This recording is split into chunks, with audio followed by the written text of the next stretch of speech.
Welcome to speedearning.com। Options में trade करने के कई सारी स्ट्रेटेजीज हम लोगों ने अपने लेवल पे रिसर्च एंड डेवलपमेंट किया है, प्रैक्टिस किया है, उनको टेस्ट किया है, ट्राई किया है। तो अभी आखिरी दिनों के लिए जब एक्सपायरी होने वाली है तो एक्सपायरी के वीक में हम लोग कैलेंडर स्प्रेड ऑप्शन में इस्तेमाल कर सकते हैं।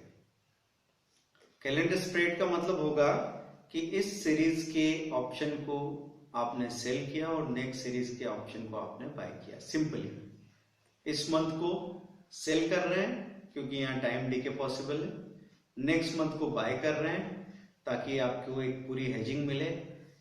यहाँ पे किसी भी तरह का मूवमेंट होगा तो आप काफी हद तक सेफ रहने वाले हैं और प्रॉफिट आपको आसानी से मिल जाने के चांसेस बनते हैं। तो एग्जाम्पल से हम लोग बताते हैं कि वो कैसे किया जाए। देखिए, जब भी एक्सपायरी आती है और उस वक्त बाजार में अगर बड़े मूवमेंट हो रहे हैं तो ऐसे केस में हम क्या करें। आपको ऐसा पता लगा कि एक्सपायरी 24 को है, 18-19 तारीख को अचानक आपने देखा निफ्टी इतनी गिर गई कि 8500 की निफ्टी ने 7950 तक का लेवल दिखा दिया। तो इस तरह के रेट्स नजर आते हैं बाजार में, माउथ वाटरिंग प्राइसेस।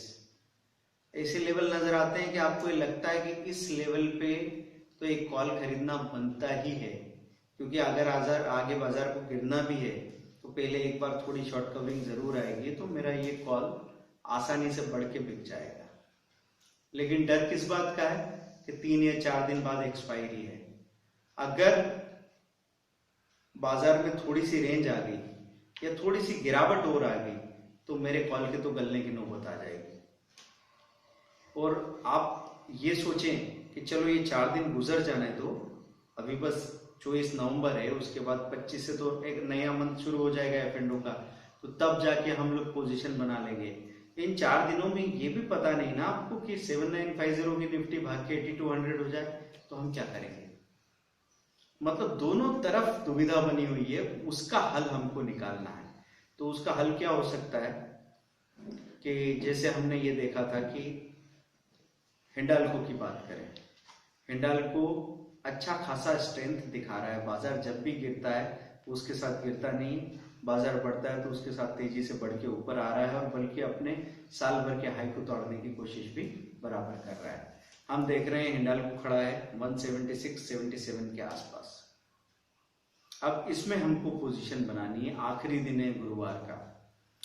तो हम जब देखने गए तो पता लगा 180 का कॉल कोई 5.5-6 रुपए के आसपास मिल रहा था। 3500 का लॉट साइज है, तो हम देखते हैं 17-18,000 इसमें एंगेज हो रहे हैं। कौन सा लॉट खरीद रहे हैं? नवंबर की एक्सपायरी के दिन आप दिसंबर का 180 का हिंडाल्को का कॉल खरीद रहे हैं, जब हिंडाल्को 176, 176.5 ऐसे कुछ चल रहा है।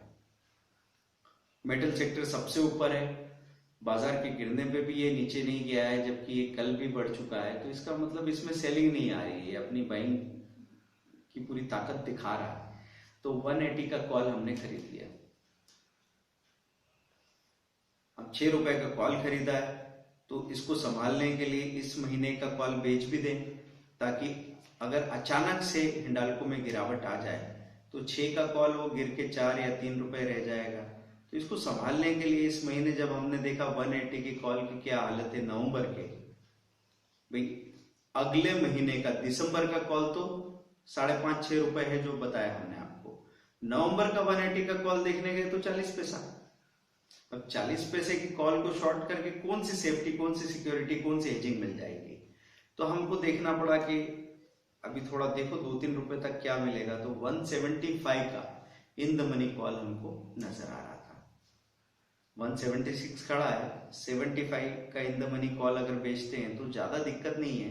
अगर यहाँ से 2-3 रुपए भी गिर जाता है हिंडाल्को तो खतरा आएगा अगले महीने के कॉल को। अगले महीने का कॉल नीचे आएगा, बहुत ज्यादा नीचे नहीं आएगा क्योंकि पूरा महीना पड़ा है।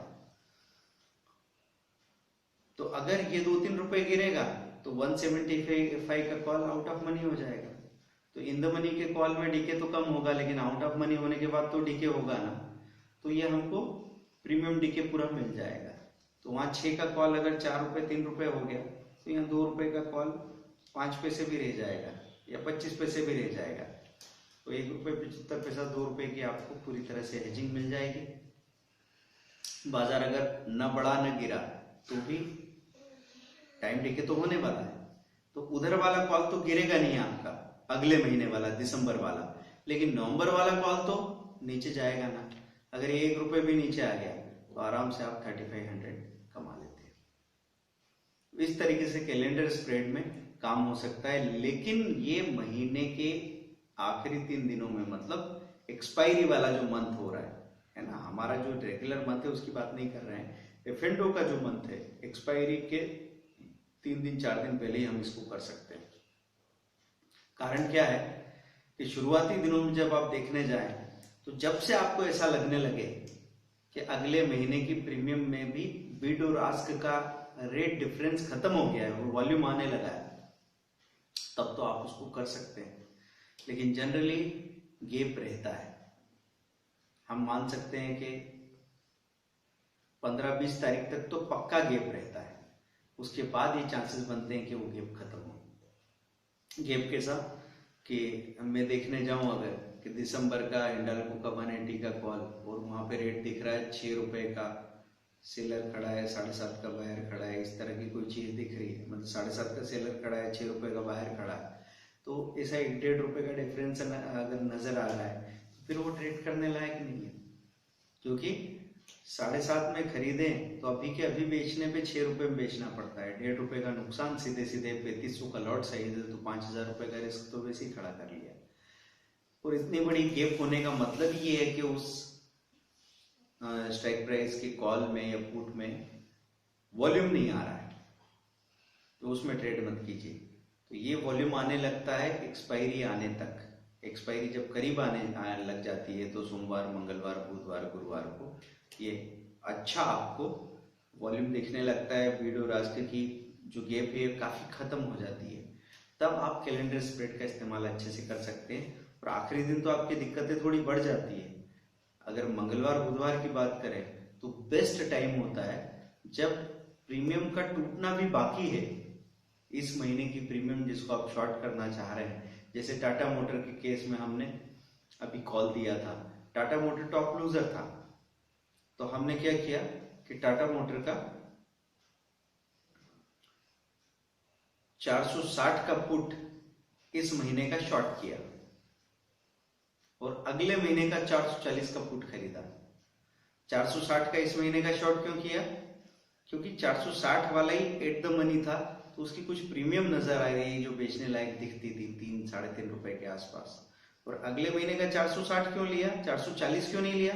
क्योंकि 440 की प्रीमियम तो बहुत ज्यादा थी, वो 10-12 रुपए के आसपास दिख रही थी, तो 12 रुपए का पुट खरीदूं और वो आधा हो जाए तो 6 रुपए चला जाएगा, लेकिन मेरा तो टोटल इस बार का चार्ट किया हुआ पुट ही 3-3.5 रुपए का है, तो मुझे सिक्योरिटी या हेजिंग पूरी नहीं मिलेगी।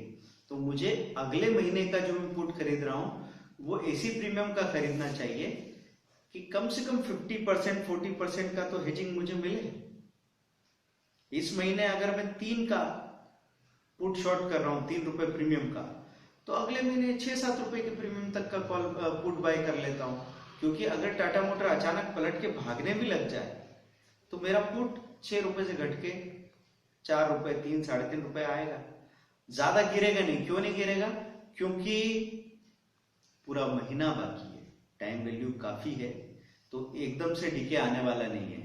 और पूरा महीना बाकी है तो हम इस तसल्ली के साथ तो रह ही सकते हैं कि आज चलो मेरा 3 रुपए का नुकसान अगले महीने के पुट में था और इस महीने के पुट में मुझे 2 रुपए रिकवर हुए, 1 रुपए का नुकसान अभी भी है, लेकिन अगले 5-7 दिन तक वेट करते करते उस 1 रुपए में से 1.5 रुपए 70 पैसे 80 पैसे निकल आने के तो पूरे चांसेस है, मतलब आप लॉस से तो बच ही जाओगे। और प्रॉफिट होने के चांसेस भी काफी हो सकते हैं कि अगर वहीं के वहीं रेंज बाउंड हो गया बाजार तो सीधा सीधा प्रॉफिट निकल के आ जाएगा। अगले महीने का जो पुट है वो गिरेगा नहीं और इस महीने का पुट डेफिनेटली गिरेगा, तो हमको डिफरेंस मिल जाएगा M2M में, और वो डिफरेंस हम दोनों तरफ से बुक करके बाहर आ सकते हैं।